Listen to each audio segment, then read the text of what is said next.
Après avoir remonté le bilan fonctionnel dans une vidéo précédente, intéressons-nous maintenant au solde significatif de celui-ci. FRNG, BFRE, trésorerie nette. Commençons tout d'abord par le FRNG, soit le fonds de roulement net global. Deux méthodes pour le calculer. Première méthode, une entreprise a besoin de pouvoir financer son patrimoine stable, ses emplois stables. Pour ceci, elle va disposer de ressources stables, capital, emprunt, capital d'autofinancement. La différence entre le montant des ressources stables qu'elle a eu à sa disposition et le montant des emplois qu'elle a dû financer va nous donner le FRNG.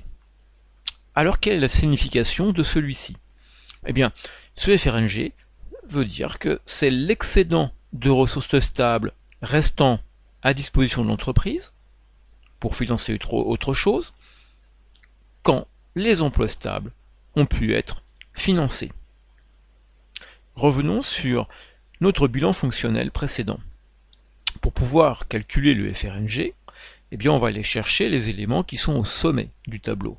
On dira ainsi, notre FRNG va être la différence entre nos ressources stables, capitaux propres plus amortissement et provisions, plus dettes financières, auxquelles on va retrancher les emplois stables, actifs immobilisés et éléments qui y ressemblent. On a ainsi un FRNG de 1454. C'est-à-dire les 1454 sont la part restante des 6900 de ressources stables qui à un moment ou un autre ont été mis à disposition de l'entreprise. Deuxième méthode de calcul, c'est de partir du bilan en disant notre bilan représente toujours une égalité parfaite entre l'actif et le passif. Donc si notre première méthode était de rapprocher ressources et emplois stables, cela veut dire que la partie restante, tant du côté de l'actif que du passif, quand on va les rapprocher, devrait nous donner les mêmes montants. Ainsi, le FRNG, c'est aussi la différence entre l'actif circulant et le passif circulant. Comment l'interpréter? On dira alors que le FRNG correspond au montant des actifs circulants qui n'ont pas pu être financés par un passif circulant de même nature, donc pour lequel il faudra chercher une autre source de financement.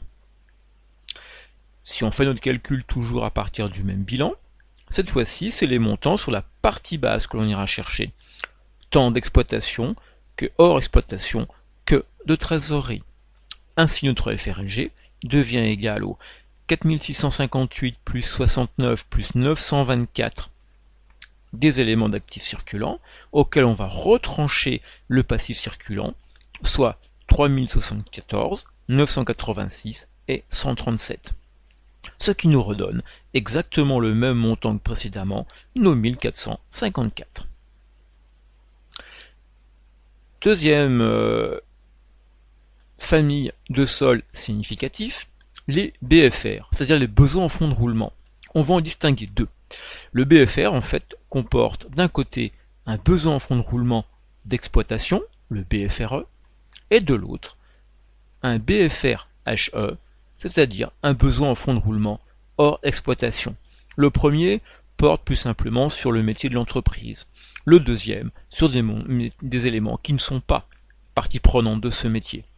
Donc le deuxième, n'est pas prévisible, est souvent constitué d'éléments qu'on ne va pas retrouver d'une année sur l'autre, alors que le premier, a plutôt une composition stable qui permet de la prévision. Lorsque l'on monte un business plan, lorsqu'on monte des budgets prévisionnels, le BFRE fait partie des éléments que l'on va apporter. Pour mieux comprendre ce besoin en fonds de roulement d'exploitation, intéressons-nous maintenant au cycle d'exploitation de l'entreprise. Voilà comment ça marche. Mettons-nous sur une période de temps, donnée en jours. Premier temps, on a une entreprise qui a acheté à un fournisseur des marchandises à crédit et reçoit ces marchandises. Réception de celles-ci.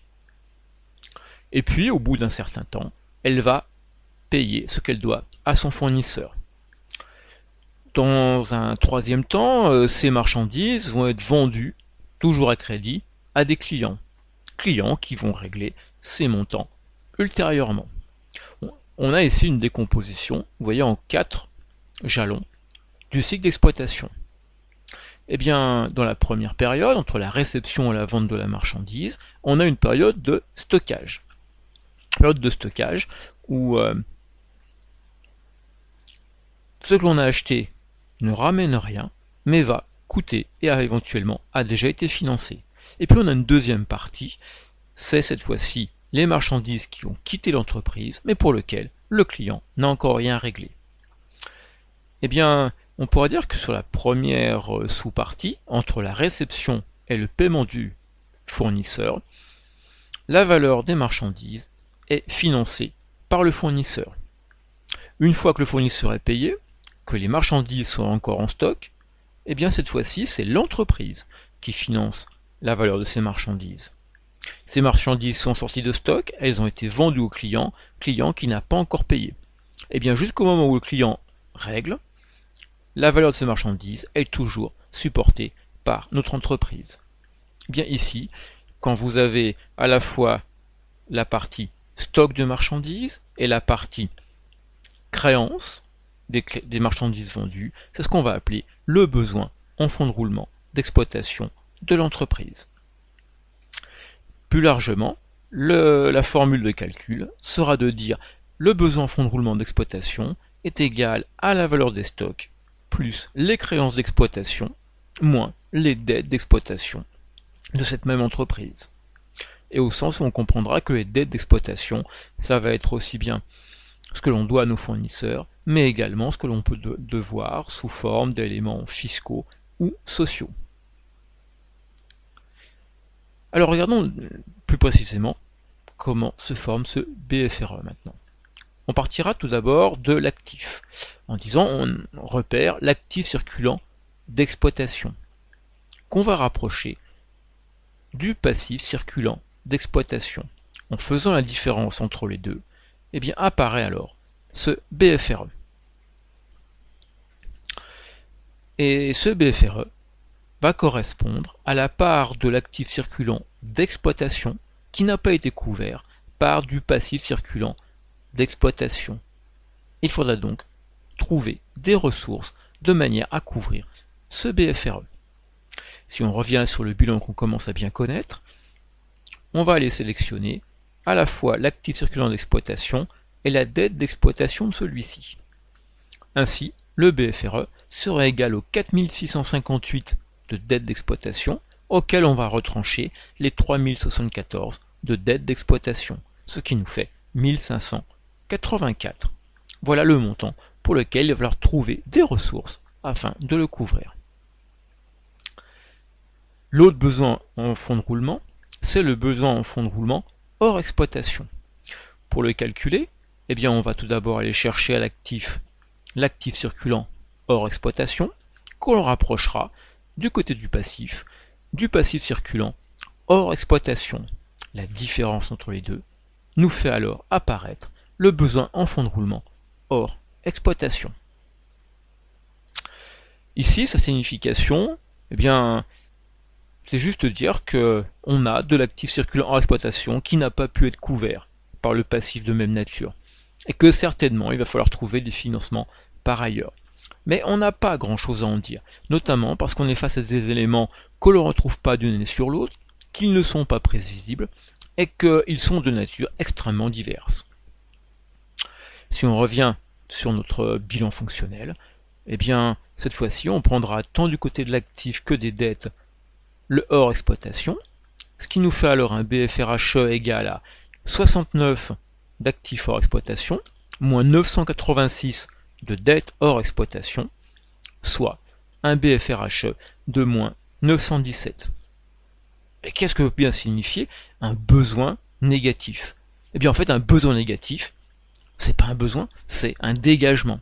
Ici, on a un montant de dette plus élevé que l'on a d'éléments d'actifs à couvrir, donc cette dette, ce que l'on n'a pas encore versé, peut être utilisé pour financer d'autres choses. On a bien un dégagement donc.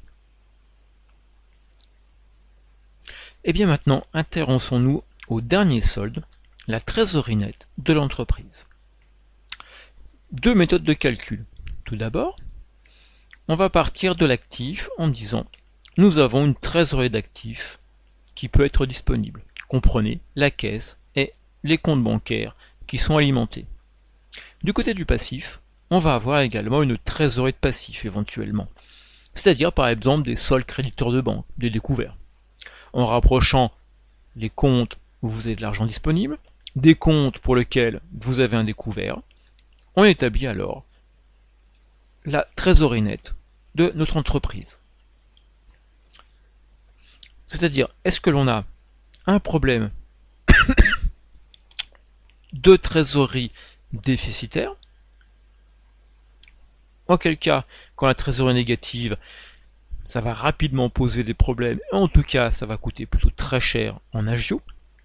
La cessation de paiement également peut être au rendez-vous. Au contraire, lorsque la trésorerie est positive, on peut plutôt être... Si on revient sur notre bilan fonctionnel habituel, eh bien cette fois-ci on ira chercher nos deux trésoreries tout en bas du document, et ainsi la trésorerie par cette première méthode nous fera dire nous avons 924 de trésorerie d'actifs, 137 de passifs, c'est donc une trésorerie nette de 737, c'est-à-dire argent encore disponible. Deuxième méthode de calcul pour cette trésorerie nette, eh bien cette fois-ci c'est regarder plus globalement le bilan en disant on a déjà vu qu'on avait à l'actif de l'emploi stable, du passif se dégage des ressources stables, comparons les deux, c'est le FRNG. Et puis à l'actif, on a de l'actif circulant d'exploitation, du passif circulant d'exploitation, et en confrontant les deux, cette fois-ci, c'est le BFRE qui apparaît. Même exercice pour le hors exploitation, et on a vu qu'on avait ainsi un BFRHE qui apparaissait. Et puis pour terminer, tout en bas de notre bilan, trésorerie d'actifs, trésorerie de passifs confrontés, fait apparaître la trésorerie nette. Là, on a un bilan qui est complètement démembré. Eh bien, toujours la même chose. Total de l'actif égale total du passif. Si je me mets à réfléchir alors sur nos différents soldes, on va dire sans doute alors que le solde de droite qui apparaît devrait être égal aux trois soldes qui apparaît BFRE, BFRHE, trésorerie nette. Donc en partant de ceci, la trésorerie nette, je vais pouvoir dire que c'est égal au fonds de roulement net global, moins le besoin en fonds de roulement d'exploitation, moins le besoin en fonds de roulement hors exploitation. Je considère ici que la trésorerie nette, eh bien c'est une résultante. C'est la partie restante des ressources stables excédentaires, une fois que les besoins de financement d'exploitation et hors exploitation, ont pu être couverts. Dans notre exemple, on a vu juste avant que l'on avait pour 1454 de FRNG, auquel on retranche les 1584 de BFRE, et enfin on retranche également les moins 917 de BFRHE, ce qui nous donne notre trésorerie de 787 déjà rencontrée précédemment. Ici par contre, cette approche en disant que la trésorerie nette est une résultante a un attrait, c'est qu'on voit qu'ici, si l'entreprise dispose encore de trésorerie nette, c'est bien parce qu'elle a un BFRHE négatif, c'est-à-dire qu'il y a un dégagement hors exploitation. Sans cela, sans ces moins 917, on n'aurait certainement pas les 787 de trésorerie nette. Interprétation de tout cela. Eh bien, deux situations apparaissent. Le premier cas, j'ai un FRNG qui est supérieur à nos besoins en fonds de roulement d'exploitation. Ça voudra dire que la trésorerie nette sera positive. Eh bien là c'est plutôt la bonne nouvelle, puisque dans ces conditions-là, il y a apparition pour l'exercice considéré d'un excédent de trésorerie, donc la situation financière semble plutôt saine. Deuxième cas, notre FRNG est insuffisant pour couvrir le besoin en fonds de roulement de l'entreprise. La trésorerie nette apparaît comme négative. On a ce que l'on appelle un déficit de trésorerie. L'équilibre financier, là, n'est pas respecté. On a une situation financière que l'on pourra alors qualifier d'inquiétante. Je vous remercie de votre attention. N'oubliez pas de liker, de partager et pourquoi pas vous abonner. Merci beaucoup.